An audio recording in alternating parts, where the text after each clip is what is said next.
our lesson mathematics today. Okay, I want to explain about group data or data berkelompok. Yeah. You can look at the example on your notebook. Yeah, I want explain with example on your notebook. Example.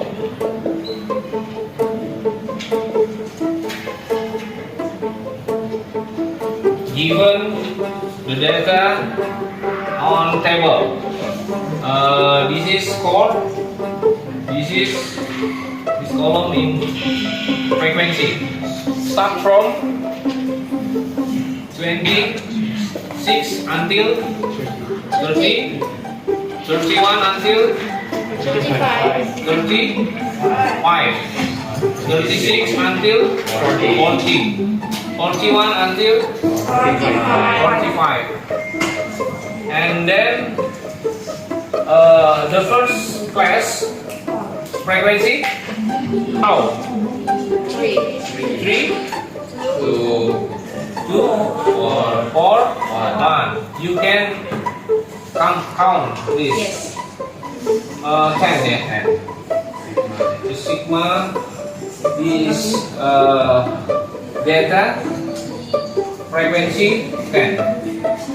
And then tentukan or solve ya A min or X bar ya. And then what else? Mod or modus C S R. Deviation standard. No, mean deviation. And then deviation standard. A quartile 1, right? Median. Quartile 2 or median. And quartile 3. And what else? Decile. Nah. And percentile. Maybe is the new material that you ever hear before, decile or percentile. Maybe in junior high. Di SMP udah pernah nggak? Belum belajar decile percentile, belum ya? Jadi ini sesuatu hal yang baru ya di data kelompok, ya. Maybe in junior high you ever learn about average, mode, and median, right? And maybe quartile too, ya. Quartile, yeah. Now, how to determine average or mean? Yeah, I want explain you. Saya akan jelaskan bagaimana cara menentukan rata-rata data berkelompok. Nah, rumusnya dia memang sedikit berbeda dengan apa? Data berbobot dan data tunggal. Nah, there are three ways or three method. Ya, ada 3 cara atau 3 metode to solve or to determine average, ya, untuk menentukan rata-rata. Ya, the first you can use the coding method, ya, the coding method atau metode pengkodean. The second you can use the midpoint method, ya, metode titik tengah. Lalu yang the third you can use the deviation method, ya, metode simpangan. Nah, but here I want explain to you how to determine average with the coding method and the midpoint method.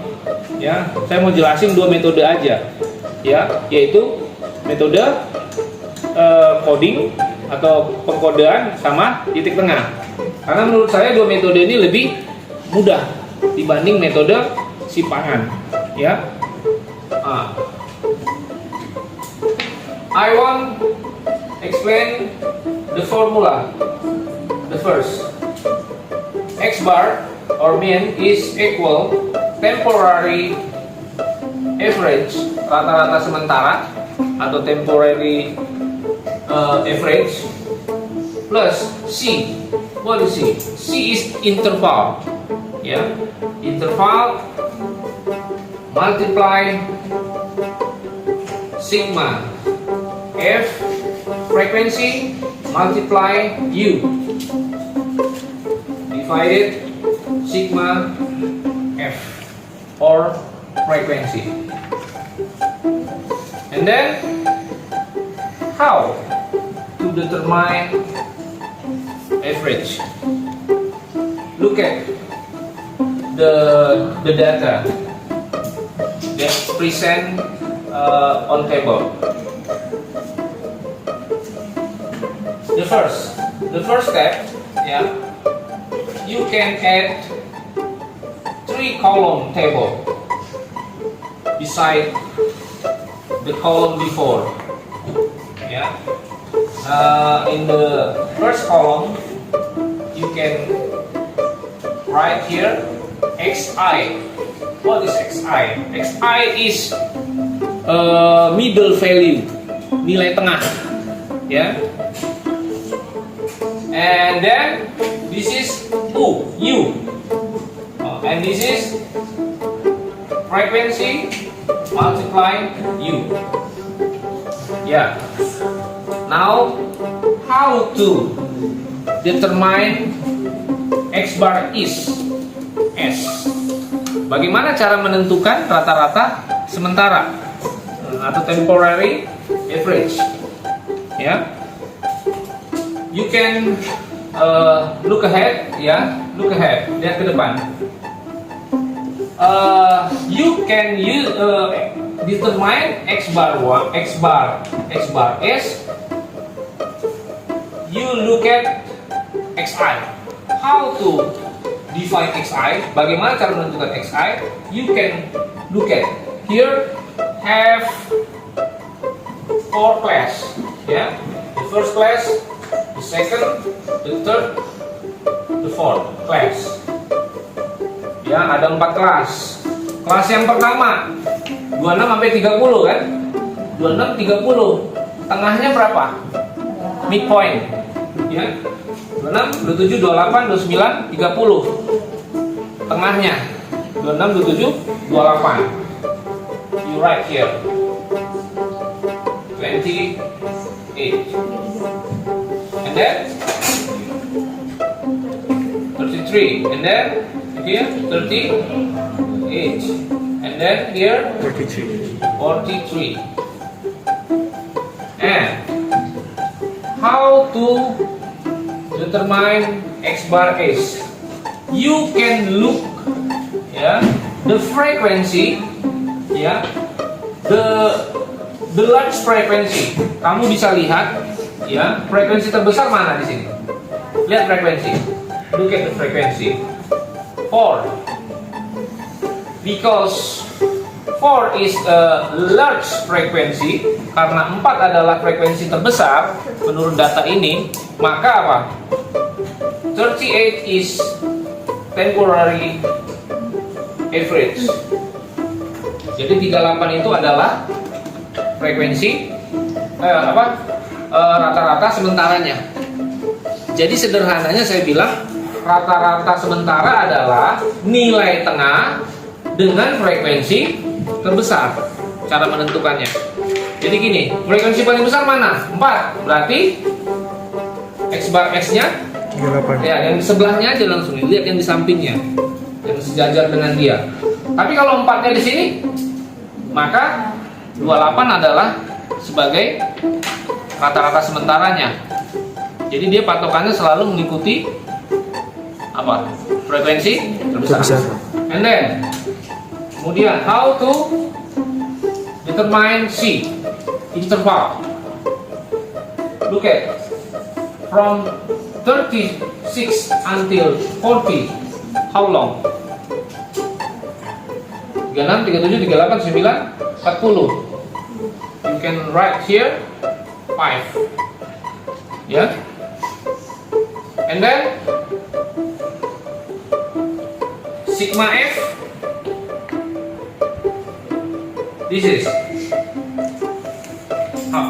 how berapa?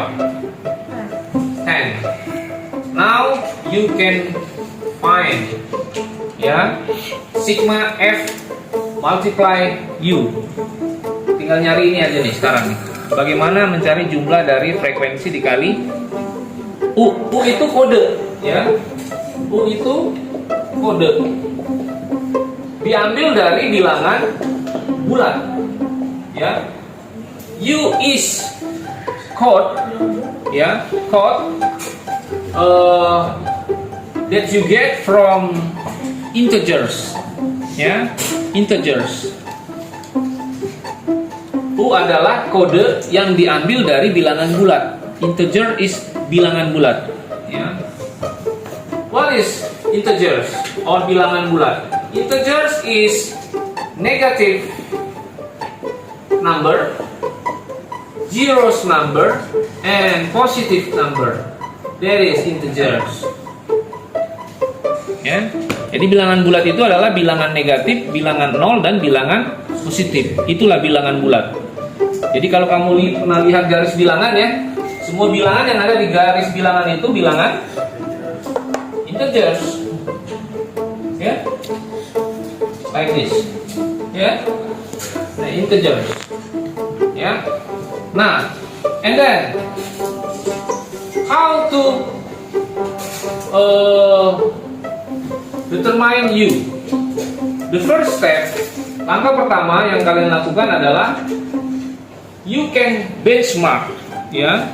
You can determine the benchmark atau patokannya, ya. Patokan untuk menentukan bilangan bulat ini adalah frekuensi terbesar. Sama kayak tadi nentuin rata-rata sementara, gimana tadi? Patokannya lihat frekuensi terbesar. Menentukan U juga patokannya lihat frekuensi terbesar. Untuk apa?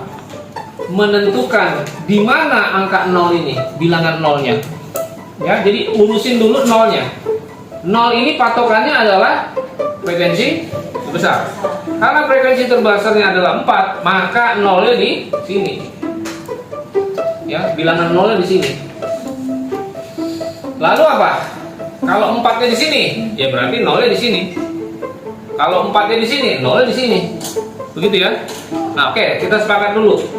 Menurut soal ini berarti nolnya ada di 4 ini ya, sejajar dengan 4. Karena 4 adalah frekuensi terbesar. Lalu ke atas apa?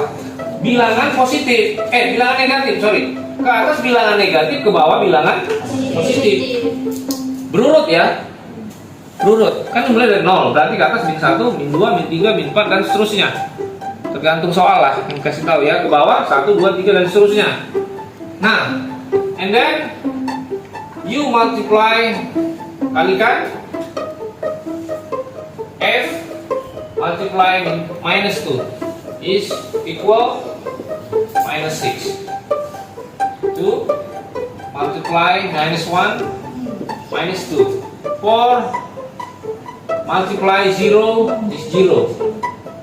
And then 1. You can count this.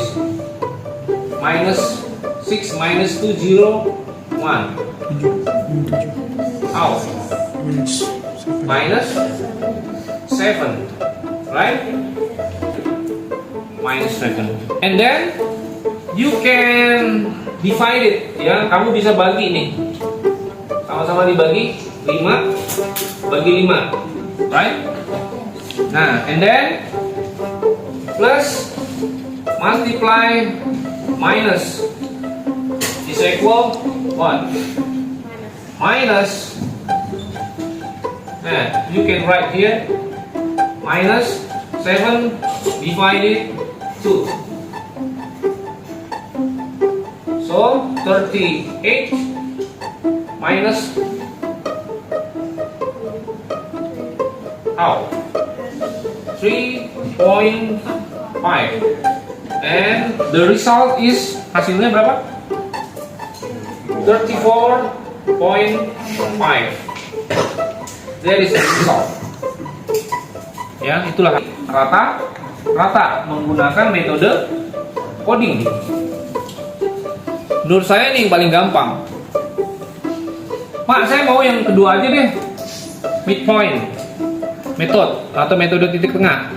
Ya boleh sih, saya ajarin ya.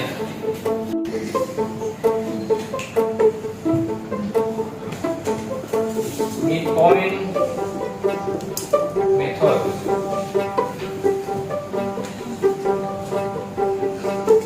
Or metode titik tengah. Look at the formula midpoint method. X bar or average equal sigma frequency multiply X divided sigma F. Ya, jadi sigma fx dibagi sigma f itu rumusnya. Ini sebenarnya rumus apa? Rata-rata data berbobot, iya kan? Data berbobot ini rumusnya. Ya, sama. Ini sebenarnya metode titik tengah. Ya. Nah, yang udah ketemu siapa? 10 ya. Yang belum fx. So you can add this one column table fx. Ya, no, 2 ya, 2 table. Here f multiply x, 2 tabel ya. Nah di sini x i sebetulnya ya, ini x i, sorry. You can add this x i. So titik tengah itu disimbolkan dengan x i. Ya, nah, so you find the midpoint, ya nilai tengahnya berapa? 28, 33, 38, 43. Lalu dikalikan 3 kali ini nih. Berapa tuh? 8, 4, 2, 84 ya? 66, 43 di berapa? 15 dijumlahkan 340 bagi 10 34 sama ya. Mana yang lebih gampang? Ini sejujurnya ini lebih mudah, ya kan? Cuman angkanya gede, kamu harus cari tengahnya dulu, terus kaliin, jumlahin, terus bagi. Nah, itu doang sih. Ya. Tapi kalau yang tadi coding, ya, itu kita bikin dia jadi minus dulu, dikecilin angkanya. Karena ada 0 tadi kan pasti ada yang jadi 0 tuh. Ya, artinya angkanya lebih kecil. Ada plus minus menurut saya. Ini lebih simpel, cuman angkanya gede, ya kan? Frekuensinya kan nggak selalu 3, 2, 4, 1 loh. Ini masih simple, tapi dalam prakteknya kadang frekuensinya ini 30, ini 25, ini 17, ini 18. Kan lumayan juga ngaliin nih. Misalnya ini 35 kali 28, lu harus ngali lagi kan? 35, 28 gitu kan? Ya nggak? Ada plus minus, terserah lah. Tapi saya kalau disuruh milih, saya lebih memilih yang coding untuk nyari rata-rata data kelompok. Disuruh milih ya, dari 3 metode itu saya lebih suka pakai coding. Ya, kalau data yang disajikan itu datanya komplit nih. Komplit tuh artinya ini loh, ada nilai atau skornya ini dikasih tahu semua. Kadang ada soal tertentu, satu frekuensi gak dikasih tahu, ini nggak ada, ya kan? Kayak contoh nomor berapa tuh, LKS 5 ya, A gitu tuh. Nah, kalau dia begini model soalnya nih, nah yang metode coding punya kelemahan, nggak bisa dia. Kalau ini bisa semua tipe soal, ini dia punya kelebihan ya. Nah, coding tadi hanya lebih cepat aja menghitung, angkanya kecil, ya. Kalau angka kecil kan lebih cepat ngitungnya. Itu sederhananya sih saya mau bilang, ya. Sekarang kita lanjutkan, ya, data berkelompok untuk menentukan modus ya. Modus. Perhatikan contoh yang ada di buku catatan, ya. Yang data kelompok masih kita gunakan data yang kemarin ya. Yang sebelumnya saya jelaskan tentang rata-rata ya. 26 sampai 30, lalu 31 sampai 35, 36 sampai 40, 41 sampai 45 gitu ya. Frekuensinya berapa aja sih? Coba Pak Yati. 3. Jumlah, kalau jumlah ini 10 ya. Betul ya? Nah, kita mau jawab bagaimana caranya menentukan modus. Waktu SMP sudah pernah dengar pastinya ya, modus itu apa? Nilai yang paling sering muncul atau frekuensi terbesar atau terbanyak ya. Nah, ini rumusnya. L plus C dikali dalam kurung D1 dibagi D1 plus D2. Nah, kalau kamu perhatikan di catatan kamu yang saya kasihkan sebelumnya, L itu apa di situ? Ada keterangan kan di situ? Tepi bawah. L itu tepi bawah kelas. Dan tepi bawah kelas atau lower ya, lower class itu selalu dikurang 0,5. Ada kan keterangannya situ ya? L sama dengan tepi bawah kelas dikurang 0,5 ya, selalu dikurang 0,5 kalau nyari L. C itu kemarin apa C? C itu panjang interval kelas. Nah, 26 ke 30 berapa panjangnya? 26, 27, 28, 29, 30, 5 ya. Atau boleh juga Pak dikurangin aja, boleh nggak? 30 kurang 26 boleh. Kalau 30 dikurang 26 berarti kan 4 ya, tambah 1 boleh dikurang asal tambah 1, intinya gitu ya. Jadi C itu panjang interval ya.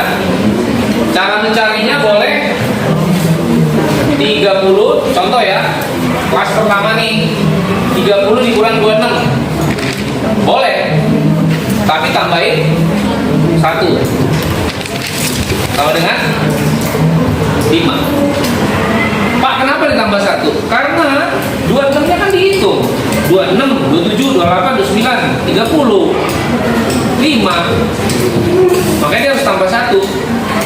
Oke, sekarang bagaimana mencari D1? D1 itu adalah frekuensi modus dikurangi frekuensi sebelumnya atau frekuensi yang di atas ya. D2 adalah frekuensi modus dikurangi frekuensi sesudahnya atau frekuensi yang di bawahnya ya. Nah, sekarang dengan soal ini bagaimana menentukan atau mencari modusnya?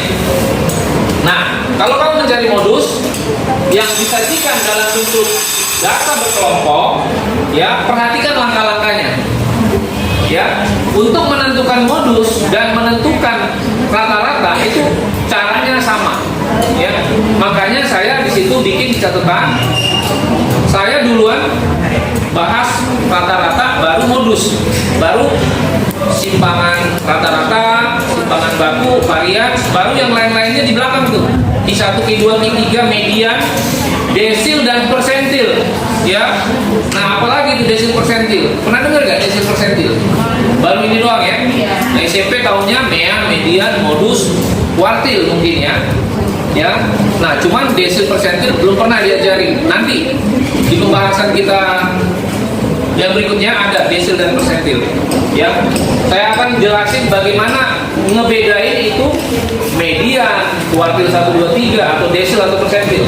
Ya, oke. Sekarang kita jawab. Bagaimana menentukan modus dari data yang diketahui ini? Langkah pertama adalah untuk mencari L. Patokannya adalah kamu tentukan dulu dari frekuensi ini mana sih yang paling besar? 4 ya, berarti paling besar. 3, 2, 1 paling besar 4. Betul? Nah, yang dinamakan L itu ini ya, batas bawah. Jadi L itu adalah tepi bawah atau batas bawah dikurangi 0,5. Jadi ketika kamu tahu frekuensi terbesar di sini, maka lihat ke sampingnya nih. Oh, L di sini. Tapi kalau 4-nya dari sini, maka apa? 26 yang jadi L-nya. Ya. Jadi patokannya selalu lihat dari frekuensi terbesar. Jadi L-nya di sini berapa? 36 dikurang 0,5. Berapa tuh? 5,5. Itulah lowernya atau tepi bawah. Nah, C-nya gimana C-nya? Ini tadi saya bilang 36, 37, 38, 39, 40. 5 ya. Nah, D1 itu apa tadi? Frekuensi modus dikurangi frekuensi sebelumnya atau frekuensi yang di atasnya. Yang namanya frekuensi modus yang mana? Ya ini. Frekuensi modus adalah frekuensi yang terbesar. Itulah frekuensi modus. Dikurangi yang sebelumnya yang di atasnya. Di atasnya 4 siapa? Ya itulah D1. 4 kurang 2 nih. Dan lalu D2-nya frekuensi modus kurangi frekuensi yang di bawahnya atau sesudahnya. Berarti 4 kurang 1. Nah, berarti ini 2 tambah 3. Kalau udah nyampe sini semua kan tinggal hitung doang.